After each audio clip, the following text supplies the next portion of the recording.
Bom dia, gente. Hoje eu vou falar um pouco da química. Começar pelo papel da química, que é importantíssimo a gente compreendê-los para a gente poder controlá-los e mudá-los a nosso favor. Começar pelos sistemas de materiais. As matérias podem ser classificadas em substância pura e uma mistura. A substância pura pode ser classificada em simples ou composta e a mistura homogênea ou heterogênea. As transformações físicas é a transformação de uma substância só pelo estado físico mesmo. Transformar líquido em gasoso, líquido em sólidos, somente transformação física. Já a transformação química ocorre a formação de novas substâncias, a liberação de gases, mudança de cor, formação de sólidos, cheiros. Falar um pouco agora das propriedades periódicas. Os cinco principais cientistas que descobriram, que formularam como o átomo é entendido hoje em dia, o primeiro deles é o Dalton, que achou que o átomo era maciço, indivisível, como uma bola de bilhar. O segundo é o Thomson, que achou que o átomo era maciço, porém com aspecto gelatinoso e haveria cargas positivas dentro dele, e fora dele haveria grudadas algumas cargas negativas.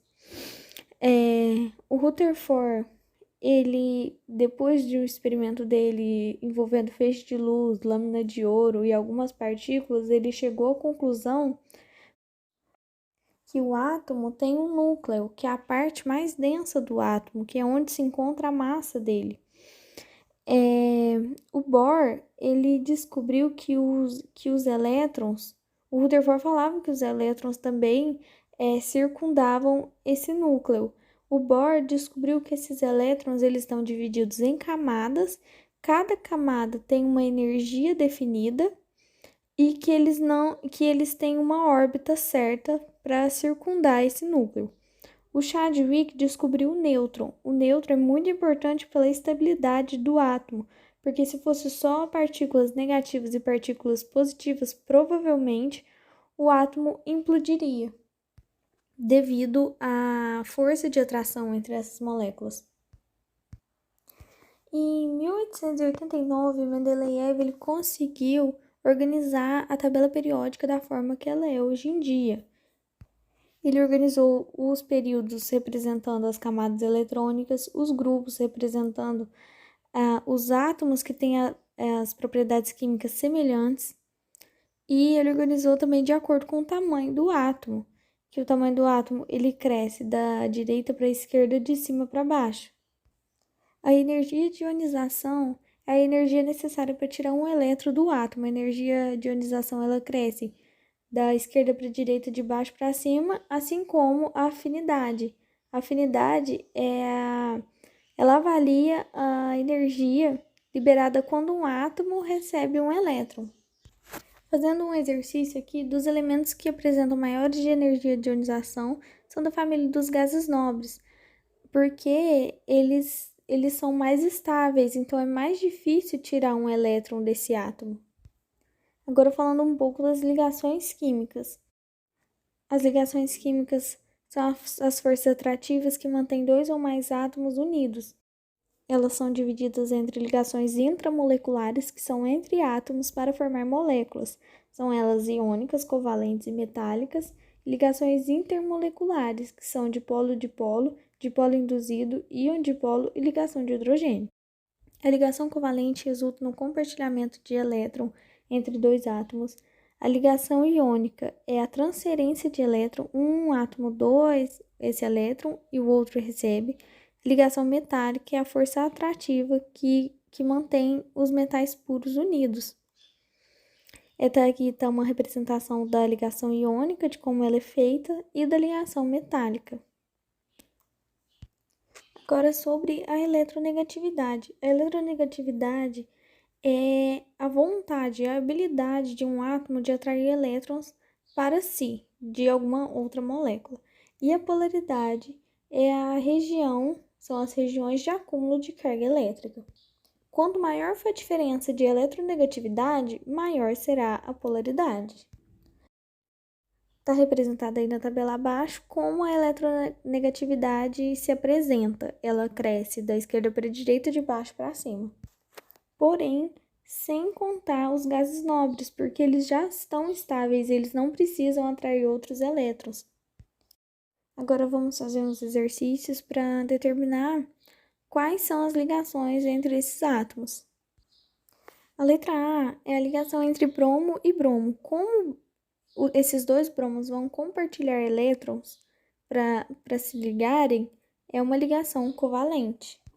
E como são compostos com a mesma eletronegatividade, vira uma covalente apolar. A letra B também é uma covalente, só que dessa vez é polar, porque vai sobrar elétrons no C, a não ser que for no carbono, no caso, a não ser que for uma ligação entre C e 4 cloros. A mesma coisa acontece na letra C, uma covalente polar. Já na letra D vai acontecer uma ligação iônica, em que o estrôncio ele libera elétrons e o oxigênio recebe esses elétrons. A geometria molecular, ela determina também a polaridade da ligação. Dependendo do número de elétrons e da quantidade de pares de ligação, ela vai ter uma geometria molecular. Propriedades da matéria. Os constituintes dos sólidos se apresentam muito próximos, fixos, do líquido, mas de forma mais desorganizada, mas mesmo assim próximas. E o gasoso, os constituintes se apresentam de forma mais distantes, forma e volume variável. Os polímeros contêm longas cadeias de átomos, normalmente são carbonos. E os nanomateriais são sólidos os quais as dimensões dos cristais foram reduzidas à ordem de 1 a 100 nanômetros. Pode haver polimerização por adição, que tem que ter uma insaturação na cadeia para que essa insaturação seja quebrada e a cadeia fique maior, ou por condensação, que é a reação, e normalmente ocorre a eliminação de pequenas moléculas, que na maioria das vezes é água. Esse exercício é para relacionar a coluna 1 com a coluna 2. A amônia, como envolve hidrogênio e aqueles elementos da família do 7A até o iodo, SCPH, ela faz ligação de hidrogênio. A água também, mesma justificativa, ligação de hidrogênio. Acetaldeído é interação dipolo-dipolo. O bromo é dipolo induzido e ele é apolar. O cianeto de hidrogênio é dipolo-dipolo.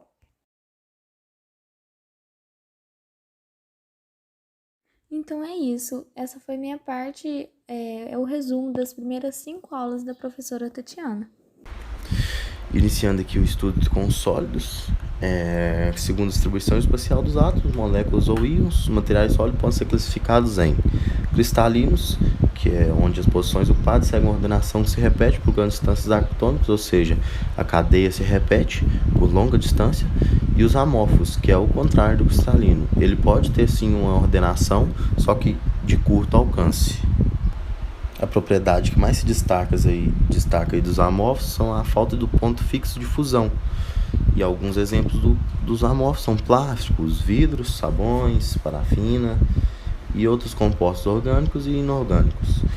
Os cristalinos eles são subdivididos em metais ou liga metálica, cristais iônicos, covalentes ou moleculares.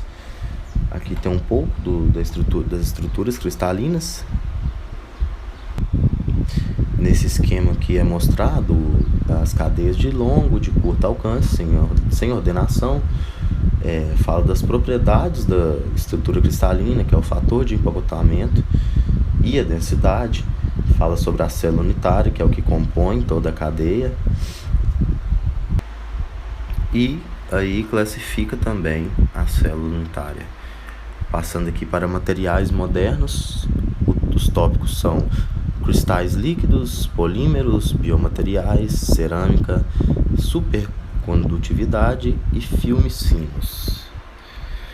Os cristais líquidos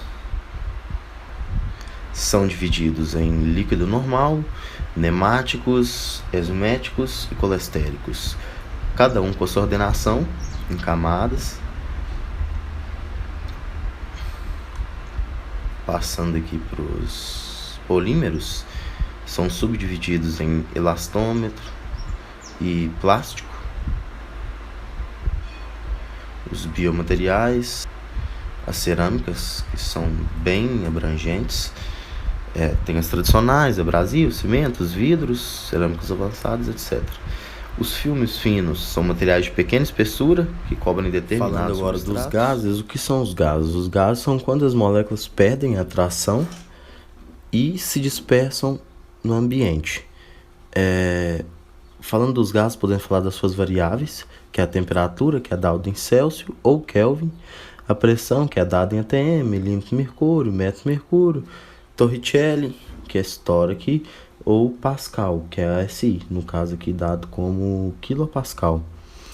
Cada medida dessa aqui, gente, varia um coeficiente diferente.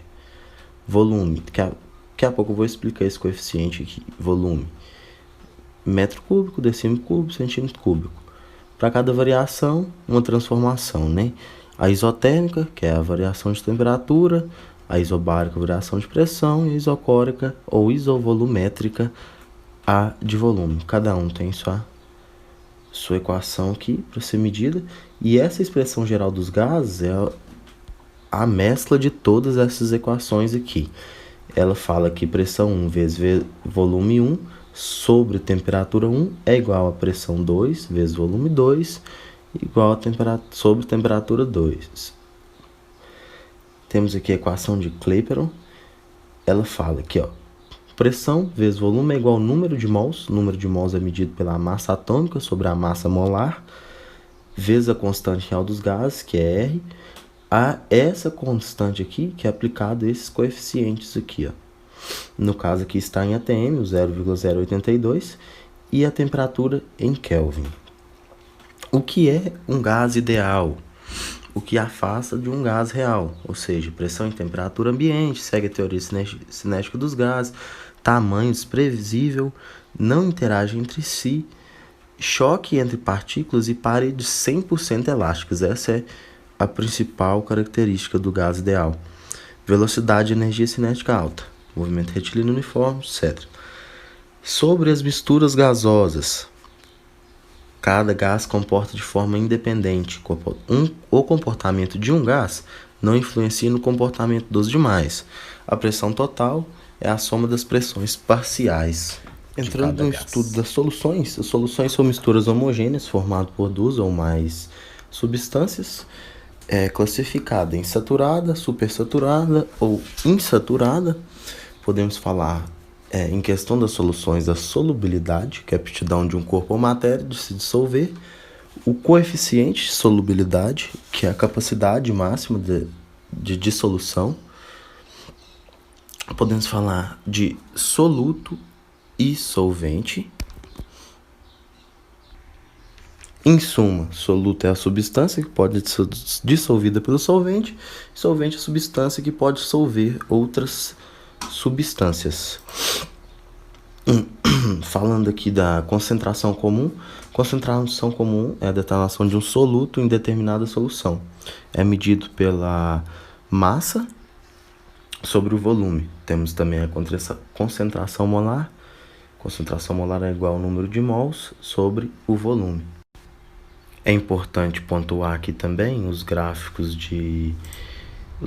endotérmicos, que é aquela que é a absorção de energia, e exotérmicos, aquele que é a liberação. Dando prosseguimento, falamos aqui das reações químicas. São classificadas em síntese ou adição, análise ou decomposição, simples troca ou deslocamento, dupla troca ou permutação. Quando as reações ocorrem redox, ou seja, ocorre troca de elétrons, ver fila de reatividade, metais alcalinos terrosos, metais comuns, hidrogênio e os metais nobres. Os ametais, o flúor, o oxigênio, o cloro, o bromo, o iodo, o enxofre e o carbono. Quando não ocorre observar os produtos se houver formação do precipitado, formação de água, produto volátil, composto de caráter mais molecular. Métodos de balanceamento, tentativas, algébrico, redox. Vamos aqui ver alguns exemplos. Denôminos, reações, síntese, decomposição, simples troca, dupla troca, de acordo com os reagentes e produtos, justificando a resposta.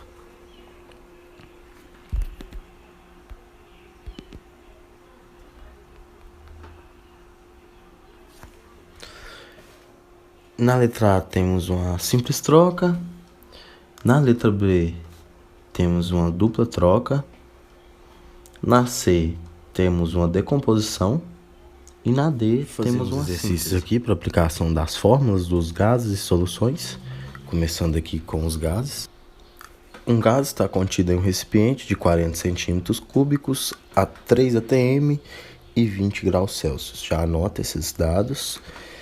Este gás é comprimido até seu volume ser reduzido à metade, dobrando a pressão. Qual a nova temperatura? Aqui podemos ver que V1 é igual a 40, P1 igual a 3 e T1, que é a temperatura 1 igual a 20 graus Celsius, mas você soma com 273 kelvins, que aí você chega na temperatura, na transformação de Celsius para Kelvin. Aí aqui a gente tem V2, que é a metade de V1, P2, que é a pressão, que é o dobro, no caso aqui 6, e T2, que é a variável que a gente quer descobrir. A gente coloca isso na relação aqui da equação geral dos gases, substitui certinho, multiplica cruzado, vai chegar no resultado que 293 vezes 120 é igual a 120 vezes T2. Aqui você só isola o T2 e passa 120 dividindo 293 vezes 120, que é igual a 293 kelvins, ou seja, 20 graus Celsius, ou seja, a temperatura não variou. Continuando aqui com o exercício das soluções, a concentração comum de uma solução é de 28 gramas por litro. Determine o volume em ml dessa solução, sabendo que ela contém 75 gramas de soluto. A fórmula aqui é solução igual a massa 1 sobre volume. A gente substitui aqui os valores que foram dados, que no caso é o 28, que é a concentração comum, que é igual a 75 gramas de soluto, que é a massa, sobre o volume. Aqui se aplica a equação, isola o volume e divide a concentração comum pela massa. Chegando em assim, volume igual dos 2.670 ml passado para litros, 2,67 litros.